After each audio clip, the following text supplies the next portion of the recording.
Welcome to the Colors of Prog, where I discuss progressive rock recordings, past and present, from all around the world.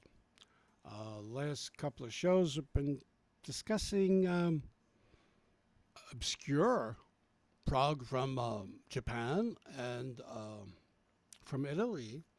I mean, the hardcore people know about this stuff, but to you, it's probably pretty obscure. So here's another one, Unitopia. It's an Australian band. So, not often one hears about progressive rock from Australia. But here's one I recently discovered and I really wanted to talk about. They formed in 1996, reportedly disbanded in 2014, but have since reformed. So, what other bands do they sound like for comparison? Well, Unitopia is certainly something else. They're chameleon. They're chameleons. Imagine latter day John Anderson. Yes. So we're talking like the latter album, bands, albums like that.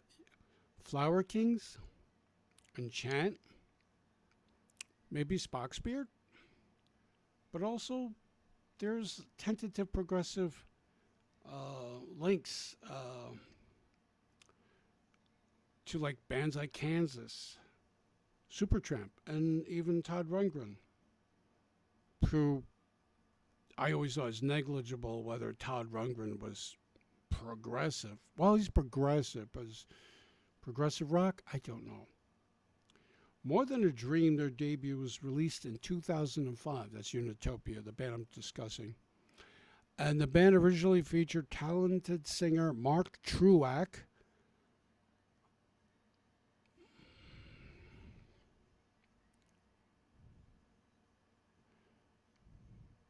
Sean Timmis on keyboards and vocals, Matt Williams on guitar, Tom Ergang on percussion, and Monty Ruggiero on drums. He was replaced by David Hopgood. Craig Kelly on bass, Daniel Burgess on wind instruments, including saxes, clarinets, flutes, etc., and Mark Stewart playing everything else. Their second album, The Garden, was released in 2008. So in 2012, they released a covers album called Covered Mirror, Volume 1, Smooth as Silk. One of the things Unitopia did after reuniting in around 2016, 2017, was to re-release More Than a Dream, which, if you recall, that's how he started. It was their debut album. It's They re-released it as More Than a Dream, The Dream Complete, on the Giant Electric P label, as in vegetable. It's a stack 3D set. I kid you not. That's pretty much an undertaking for a band that a lot of people haven't heard of, outside of hardcores, maybe in the prog rock community. Disc 1 features a remastered version of the original More Than a Dream album, plus 2 bonus tracks. Disc 2 features reworked revisions of most of those songs. So what do I mean? The singer and other members of the band have decided we have the remastered version of the first album, and then the other band members have decided to add their own versions of the songs. Now, disc 3 features some unreleased demos, a studio song, and dance mixes. I don't know.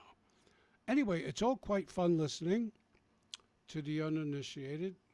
Yes, Giant Electric P, 2017. It's a find. If you look around, you can find this. It's good, but Their second album, The Garden, I really enjoyed much better. So that would be this. So in 2020, they released The Garden on Prog Rock Essentials and Perfect Pitch. Those are labels, record labels. Now, The Garden was originally a 2 CD set. So this contains a remaster of the 2008 album on the first 2 discs. And disc 3 contains a variety of songs from various European and U.S. dates. Were they here? I have no recollection. But they're coming here playing supposedly Prog Stock in New Jersey in October 2023. So I quite like this one a lot. I think it's a big step up from More Than a Dream, The Garden. You know, one thing about their stack releases, well, the first one at least, and they had a bit of a lineup change, is there was no booklet for the first one, but by the second one they decided to include a booklet. Nice little handy thing to have. Unitopia. If you don't know them, they're quite something. But I got a little bit more to go here. So they recorded One Night in Europe.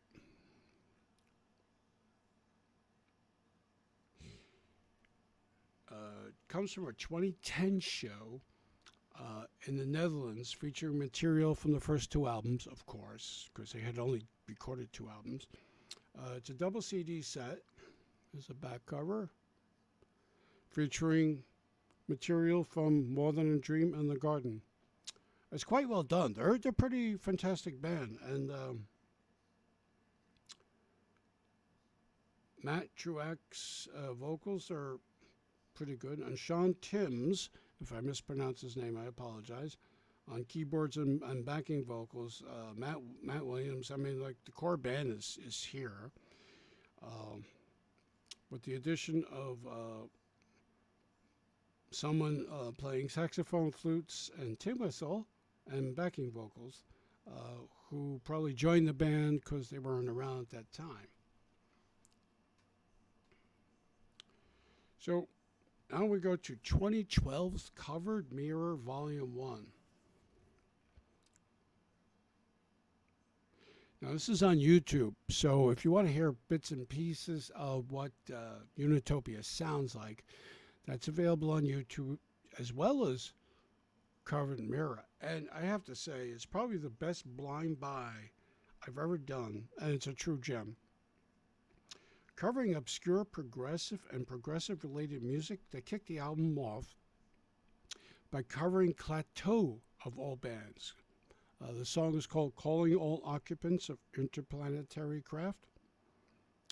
And if anybody remembers Plateau, which I'm going to cover in another show coming up, they were this band that came out of nowhere, allegedly from Canada, and people thought they were the Beatles, and the Beatles had recorded material in the vein of Abbey Road and some of their more psychedelic works. It was found out they weren't the Beatles, but the explanation for that is iffy. And apparently the band Klaatu was only a trio, and I can't believe that at all, to be fact, because it's just such a full-on work. But anyway, so they cover that Klaatu song, and there's a nice cover of Marillion's Easter. And Marillion are not an easy band to cover, and it's like a great version of that. They kind of slow it down. They change the timbre of the vocals. And it's a song when you're listening to this for the first time, and you're like, sat straight in my chair, and I said, wait, what? That sounds terrific. That's the best cover of a Marillion song I ever heard. And they're not covered often, so there's that. I'm unfamiliar with the band Ice House, but Unitopia's cover of Man of Colors makes me want to search out more of Ice House's material. They also add clever addition of old radio or television audio clips from science fiction themed or staged dramas, and they kind of intersperse that through the album. Um, Seems to be like their thing. They did that before on The Garden, so it's pretty cool. Is it connecting to all this cover stuff? I'm not sure. It's a pretty terrific, and if I may say so, excellent Genesis medley on here. It covers a number of Gabriel Genesis tunes, but ends up on a beautiful version of Carpet Crawlers. Um, I don't know what to say about that. It's like that Genesis medley knocked me out. I was like, wow. Again, they pulled back the vocals to like a different vocal range to fit Matt's voice, and but it just works. It's more choir. There's also wonderful reworking of Zeppelin's "The Rain" song, just terrific, very warm, very soft before becoming something entirely different. There's a Supertramp cover, even in the quietest moments, which is almost acoustic, and another song from a band unknown to me, the Korgies. Korgies. I have no idea where they came from. I'll have to look them up. Everybody's got to learn sometimes. Really nice cover. But the kicker here is a medley of Yes songs, combining old 70s, 80s, and 90s Yes music, including Anderson. So on paper, that shouldn't work, right? And John and everyone else that sang with Yes had they sang in a particular key in a higher register. So, like Owner of a Lonely Hearts, that kind of stuff. But Unitopia pulls it off. They put everything together. They stitched these Yes songs together, and it's just like between the Genesis medley and the Yes medley, it's like, wow, this is really good stuff. I like this. There's even a Todd Rundgren cover. Can We Still Be Friends? And haven't heard Todd's music in a long time, and I was like, hey, that's a really good song. He's written a lot of good songs, admittedly. And it's a nice cover. They play it differently and in their own style. Sort of like it's their style, but familiar, if you can figure out what I'm saying. So what they did here is they chose these songs. I'm not sure whether the music inspired them and their career, or whether they just really like these songs. And I'm waiting for volume 2, but it's been 11 years, right? But as I said, Unitopia have recently reformed, and they redid these More Than a Dream and The Garden in recent years. And I believe they are recording or have recorded a brand new CD, album of music, and plan on touring shortly, this fall coming. So, yeah, Australian progressive rock band I did not know about more than a month ago, let's say, and I really like them for the most part. First album is the first album, but the Garden is very good, the live album is nice, and this covers album is brilliant. So, yeah, I highly recommend folks checking them out on YouTube, and you might like that. So, thanks for watching. Thanks for listening. Louis Paul, I'll be back soon.